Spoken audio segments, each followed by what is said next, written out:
Okay, so this is another project that we have started here. And in addition to the stuff I'm doing at the woods, I have our living room slash dining room ripped apart. So I'm gonna say we bought this house probably 15 years ago, and this was our original color, this purple red sponge color. There's three different colors here because they did leave the leftover paint, and it's like a dark purple, kind of a pink, and then a red. So it's really hard to like patch up any holes because you don't know what color red you're supposed to have. But anyway, we decided that we're going to repaint it, and the carpeting was getting rough, so we're going to paint everything white. Ceiling will be a flat white similar to what it is, and then the walls will be all white. So, and it's a pretty big room. I think the living room portion, if you figure this is the living room here, I got all the carpeting ripped up as well. So there's this bump out here. So I believe this is what we'll call the living room. That section, it's 15, is it 15 wide or 15 and a half wide? And then from this section on will be the dining room. That's 14, I believe. So, but it's a really long room. I forget how many feet it is, if it's 30 feet. It's a pretty good distance. So I've been patching holes too on this back wall here. You can kind of see there were like vertical mirrors. And at first we thought we were going to keep them, and I had to take them down anyways for the painting. And then I'm like, we're just going to leave them off. So I went through, patched all the holes, took down the window coverings as well. Those are going to be replaced, maybe not, I'm not sure. I kind of like it without anything because it really brightens up the room, but I think that white might make a difference as well. So you can see it's a pretty good distance. And then, yeah, and I don't know what that is. I know there was like a red stain on the carpet, but so yeah, I don't know if it was probably bleach. I'm assuming bleach would do that.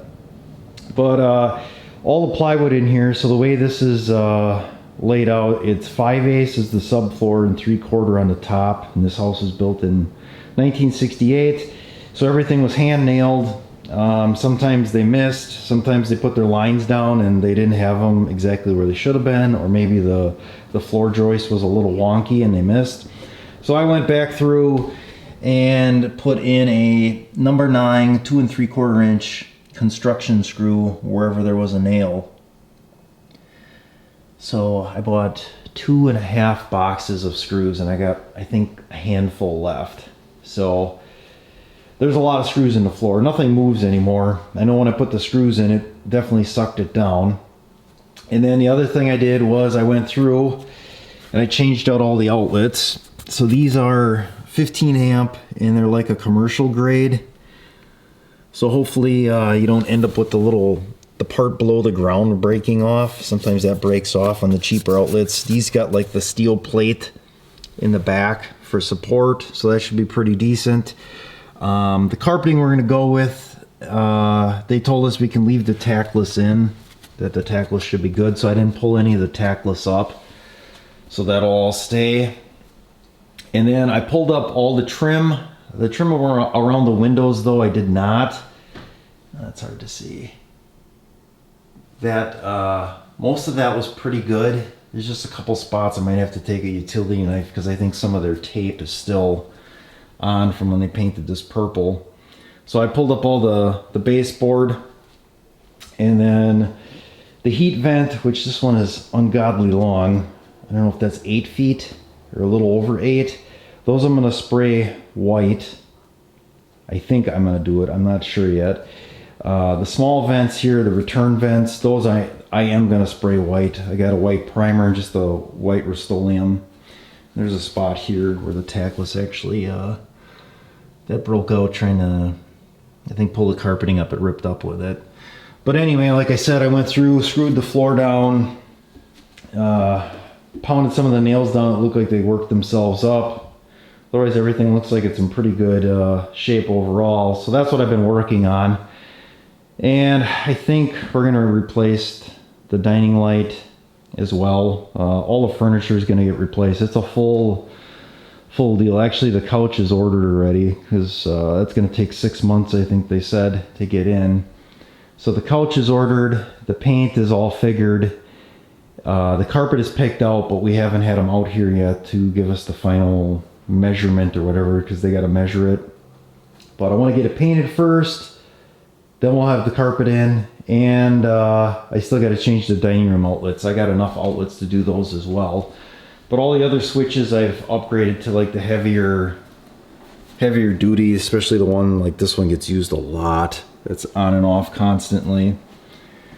So there's one piece of baseboard there. That was a new piece. I thought about going with new baseboard throughout, but then you got all the coping cuts in the corners, all the cutting, and I'm like, I don't know if that's gonna pay or not. And I wanted a nice line where the paint is here.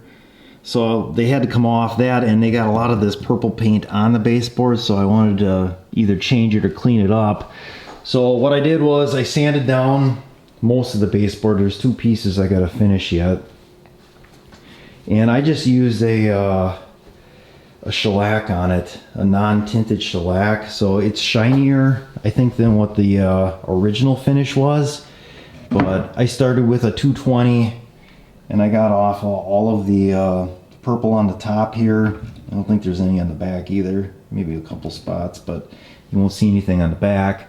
And then, so I 220'd everything, put down a layer of shellac, let it dry, came back the next day, and then I used a 320 on this. So this is like a really, really super nice gloss finish.